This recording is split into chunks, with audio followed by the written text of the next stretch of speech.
வணக்கம். நான் உங்கள் அன்பான சயின்டிபிக் வேதிக் அஸ்ட்ராலஜர் அஸ்ட்ரோ அரஞ்சி பேசுகிறேன். நல்லது நினைப்போம், நல்லதே நடக்கும்.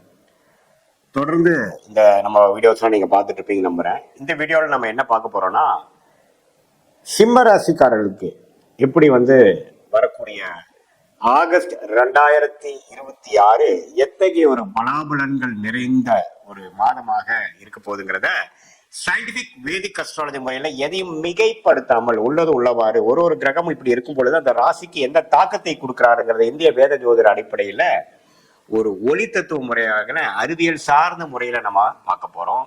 இது மாதிரி பரிகாரங்கள், மிகைப்படுத்தி சொல்லுதல், இது மாதிரிலாம் இல்லாமல் உள்ளது உள்ளவாறு சயின்டிபிக் வேதிக் அஸ்ட்ராலஜி முறையில எப்படி இருக்குங்கிறது சிம்ம ராசிக்கு 2026 ஆகஸ்ட் 2026 எப்படி வருதுன்னு நம்ம பார்க்க போறோம். இப்ப பாருங்க, சிம்ம ராசிக்கு முதல் ஆகஸ்ட் 1 வரும்பொழுதே பாத்தீங்கன்னா நல்ல ஒரு மாற்றங்களை கொடுக்கக்கூடிய அமைப்புகள் இருக்கு. ஏன்னா சிம்மராசிக்காரர்கள் எல்லாமே அஷ்டம சனியால் பாதிப்புல இருக்கிறாங்க. இதுல குரு வேற 12ஆம் இடத்துல விரயம் ஆயிடுச்சு. இதுல என்ன ஒரு விஷயம்னா, 11ஆம் இடத்துல இருக்கக்கூடிய புதன் 12ஆம் இடத்துக்கு குருவோட சேர்றார். அதே சமயத்துல ராஜயோகாதிபதி செவ்வாய் பாருங்க 11ஆம் இடத்துக்கு வரார். ஸோ எப்பவுமே ராஜயோகாதிபதி செவ்வாய் 11ஆம் இடத்துக்கு வரும்பொழுது சில லாபங்களை, சில பெனிஃபிட்ஸ் பெறக்கூடிய அமைப்புகள் இருக்கு. சுக்கிரன் 2ஆம் இடத்துக்கு வரார். ஸோ சுக்கிரன் 2ல ராசி அதிபதியே பார்த்தீங்கன்னா குருவோட சேர்றார். ஸோ புதன் எப்படி குருவோட சேர்றாரோ அதே மாதிரி ராசி அதிபதியும் குருவோட சேர்வது ரொம்ப நல்லது. ஸோ இதுவரை கடந்த 3-4 மாதமாக மன பாதிப்பு, கிளாரிட்டி இல்லாத அமைப்பு, உடல் உபாதைகள் மேல ஒரு பயம், வேலை மேல ஒரு பயம், தொழிலில் என்ன நடக்குமோங்கிற ஒரு பயம், ஆட்கள் பிரச்சனைகள், அந்த மாதிரி பல அவதிப்பட்டு கொண்டு இருக்கக்கூடிய, பல பிரச்சனைகள் அவதிப்பட்டு கொண்டு இருக்கக்கூடிய சிம்மராசிக்காரர்களுக்கு ராசி அதிபதி குருவோட சேர்றாரு பாருங்க. ஸோ அது ஒரு நல்ல நிவர்த்தியை கொடுக்குதுங்க. கிட்டத்தட்ட மாதத்தின் செகண்ட் ஹாஃப் முழுக்க உங்களுக்கு சிம்மத்துக்கு வலு பெறுகிறார். முதல் ஹாஃப் ஃபுல்லா பார்த்தீங்கன்னா குருவோட சேர்றார். ஸோ ரெண்டுமே ஓரளவுக்கு நல்லதுதான். செகண்ட் ஹாஃப் ராசிக்குள்ளேயே வரார், ஃபர்ஸ்ட் ஹாஃப் குருவோட சேர்ந்திருக்கிறார். ஸோ இதனால என்ன ஆகும்னா, சில விஷயங்கள் நமக்கு பாசிட்டிவாக நடக்கக்கூடிய அமைப்புகள் இருக்கு. நம்ம பயப்பட வேண்டியதில்லை, எல்லாமே கொஞ்சம் சரியா போயிடுச்சு, நம்ம எதிர்பார்க்குற அளவுக்கு தவறா போகலை, தலைக்கு தலப்பாகவோ போயிடுச்சுங்கிற மாதிரி ஒரு பெனிஃபிட்டான ஒரு விஷயங்கள் தான் இருக்குதே ஒழிய, இந்த அஷ்டம சனி நடுவில் இது ஒரு பெரிய பிரச்சனையா போய் முடிஞ்சிடாது அப்படிங்கிறத நாம தெரிந்து கொள்கிறோம். எப்பவுமே பாருங்க, ராசி அதிபதி ஒரு சுபகிரகத்தின் தாக்கத்தில் இருக்கும் பொழுது நல்ல அமைப்பு இருக்கும். ராசியை குரு பார்த்தாலும் சரி, ராசி அதிபதியை குரு சேரும் பொழுதும் சரி. இப்ப சூரியன் குருவால் திருட்பலம் கொடுக்கிறார், ஒளி கொடுக்கிறார். அப்படிங்கிறப்ப உங்களுக்கு நல்ல அமைப்புகள் இருக்கு. இதுல அரசு உத்தியோகம் ட்ரை பண்ணிட்டு இருக்கக்கூடிய சிம்மராசிக்காரங்களுக்கு ஒரு நல்ல பெனிஃபிட்ஸ் வருது, நல்ல வாய்ப்புகள் தேடி வரும். எலக்ட்ரிசிட்டி, சோலார் பவர், அது மாதிரி இருக்கிறவங்களுக்கு நல்ல ஒரு கான்ட்ராக்ட், நல்ல ஒரு பொசிஷன், நல்ல ஒரு பெனிஃபிட்ஸ் கிடைக்கக்கூடிய வாய்ப்புகள் தேடி வரக்கூடிய அமைப்புகள் இருக்கு. அரசியல் சார்ந்த விஷயத்தில் இருக்கிறவங்களுக்கும் நல்ல அமைப்புகள் வருது. ஸோ அதே சமயத்துல இடம் சார்ந்த விஷயத்தில் இருக்கிறவங்களுக்கு லாபங்கள் வரக்கூடிய, ரியல் எஸ்டேட் விஷயமா லாபம் வரக்கூடிய அமைப்புகள். இது வரைக்கும் பெரிய ஃபைலே மூவ் ஆகாம இருந்தது, ஒரே பிரச்சனையாக இருந்தது அப்படின்னு இருக்கிறவங்களுக்கு எல்லாம் பாத்தீங்கன்னா கொஞ்சம் ஃபைல் மூவ் ஆகக்கூடிய அமைப்பு, எல்லாமே கொஞ்சம் பெட்டரா வரக்கூடிய அமைப்புகள்.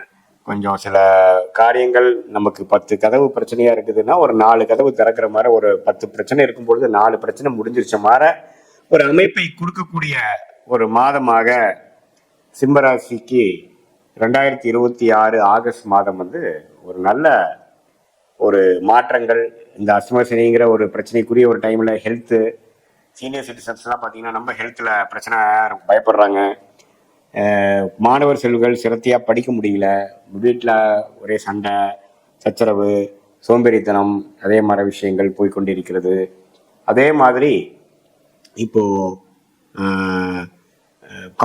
காம்படிட்டிவ் எக்ஸாம்ஸ்ல எழுதணும்னு நினைக்கிறவங்களுக்கு பார்த்தீங்கன்னா, என்னடா பண்ண போறோம், எக்ஸாம் எழுத போறோமா இல்லையா, நம்ம சக்ஸஸ் ஆக போறோமா, 2 அட்டெம்ப்ட் ஆயிடுச்சுங்கிற மாதிரி அமைப்புகள் இருக்கிறவங்களுக்குலாம் கொஞ்சம் நல்ல சிரத்தையா படிச்சு ஒரு நல்ல ஒரு அட்டெம்ப்ட் பண்ணக்கூடிய ஒரு காலகட்டமாக வருது. டெக்னிக்கல் துறையில் இருக்கிறவங்களுக்கு நல்ல வாய்ப்பு, வெளிநாடு விஷயங்கள், வெளி மாநில விஷயங்கள் தேடி அங்க போய் நம்ம ஜெயிக்கலாம். இங்கதான் நமக்கு பிரச்சனையா போச்சு ஒழிய, அங்க நமக்கு நல்ல வாய்ப்புகளை போய் அது நமக்கு தைரியமா நம்ம போய் அதை ஜெயிக்கக்கூடிய அமைப்பு, வாய்ப்பை நல்லா யூஸ் பண்ணிக்கக்கூடிய அமைப்பு, அதெல்லாம் பரிபூர்ணமாக கிடைக்கக்கூடிய ஒரு மாதமாக, புத்தி நல்லா வேலை செய்யக்கூடிய மாதமாக, மனசு நல்லா தைரியமா வீரியமாக இருக்கக்கூடிய மாதமாக உத்வேகத்துடன் செயல்படக்கூடிய மாதமாக இந்த அஷ்டம சனினால அப்படி ஒன்றும் தோண்டு போயிட மாட்டோம், நமக்கு ஒரு வாழ்க்கை இருக்கு அப்படிங்கிற மாதிரி ஒரு விஷயத்தை கொடுக்கக்கூடிய மாதமாக, மற்ற வரக்கூடிய நல்ல விஷயத்துக்கு வேணுங்கிற ஃபவுண்டேஷன் விஷயத்தை கொடுக்கக்கூடிய ஒரு காலகட்டமாகவும் வருகிறது.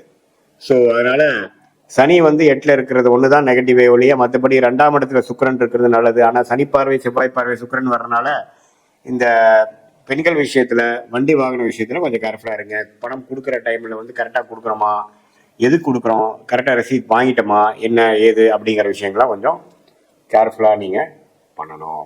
ஸோ இது மாதிரி அமைப்புகள்லாம் நீங்கள் பண்ணும் பொழுது கண்டிப்பாக வாழ்க்கையில் வந்து இந்த அஷ்டம சனி தாக்கத்தில் இருக்கக்கூடிய சிம்மராசிக்காரர்களுக்கு நல்லாவே ஒரு புத்துணர்ச்சி பெறக்கூடிய ஒரு ஹோப் கிடைக்கக்கூடிய ஒரு மாதமாக இருக்கு. இது ஒரு பொதுவான பலனை தவிர உங்களுடைய ஜென்ம ஜாதகத்துல அடுத்த நீங்க எது மாதிரி தேதி எந்த மாதிரி நேரத்துல இருந்து ஊர்ல பிறந்தீங்க, நீங்க எந்த லக்னத்துல பிறந்தீங்கிறத போட்டு பார்த்து அந்த லக்னத்துக்கு ஏற்ற மாதிரி தசைகள் எப்படி போயிட்டு இருக்கு, என்ன தசா புக்திகள் போயிட்டு இருக்கு, தசநாதன் புக்திநாதன் இப்ப கோச்சாரத்துல நம்ம சொன்னதுல எப்படி இருக்கிறாங்க, தசா புக்தி அந்தரம் சூக்ஷமம், தசையை டிவைட் பண்ணா புக்தி, புக்தியை டிவைட் பண்ணா அந்தரம், அந்தரம் டிவைட் பண்ணா சூக்ஷமம். அதாவது புக்திலாம் தசையை பார்த்தீங்கன்னா 10 வருட காலமாகவும், புக்திகள் 2 வருடம் 3 வருட காலமாகவும், உங்களுக்கு அந்தரங்கள் பார்த்தீங்கன்னா மாத கணக்கிலும், சூக்ஷமங்கள் பார்த்தீங்கன்னா வார கணக்கிலையும் வரக்கூடிய அமைப்புகள்லாம் இருக்கு.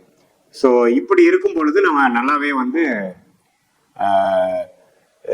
துல்லியமாக அடுத்த வரக்கூடிய விஷயங்கள்லாம் உங்களுக்கு எது மாதிரி சாய்ஸ் நீங்கள் எடுக்கலாம், உங்களுக்கு இப்போ என்ன தசா புக்திகள் போய்கொண்டு இருக்கிறது, எது மாதிரி கோச்சார அமைப்புகள் மாறுது, உங்களுக்கு எந்த கிரகம் யோகமாக இருக்கிறது, எந்த முடிவுகளை எப்போ எடுக்கலாம், வேலையா தொழிலா, வெளிநாடா உள்நாடா, அரசு உத்தியோகமா கார்பரேட்டா, அல்லது கல்யாணம் எப்போ, குழந்தை நல விஷயங்கள் எப்போ, அது மாதிரி விஷயங்கள், கடன் எப்போ அடையும், எப்போ நம்ம ஜெயிக்கலாம் அப்படிங்கிற வாழ்க்கைக்கு தேவையான எல்லா சந்தேகங்களும் எல்லா கன்ஃபியூஷனுக்கும் நம்ம ஜாதகத்தில் எப்படி காட்டுது, நம்ம எது மாதிரி விஷயங்கள் நமக்கு தெரிந்து நம்ம போகலாம், எந்த மாதிரி சாய்ஸ் நம்ம எடுக்கலாம், எது மாதிரி அமைப்புகள் நமக்கு அவ்வளோ சரியாக வராது, எந்த மாதிரி விஷயங்கள் நமக்கு அதிக லாபத்தையும் அதிக பெனிஃபிட்டும் மேன்மையும் கொடுக்கும், மேல் படிப்பாக இருக்கட்டும், வெளிநாடாக இருக்கட்டும், உத்தியோகமாக இருக்கட்டும், தொழிலாக இருக்கட்டும், கல்யாண காட்சியாக இருக்கட்டும், குழந்தை பேருவாக இருக்கட்டும், ஒரு சுப விஷயங்கள் வாழ்க்கையில் வந்து இப்போ வீட்டை வந்து வீடை வந்து பெருசு பண்ணுறோம், ஒரு ஒரு ஒரு ப்ராப்பர்ட்டி வந்து வாங்குறோம், அது மாதிரி ஒரு விஷயமா இருக்கட்டும், எல்லாமே வந்து காலகட்டங்கள் இருக்கு.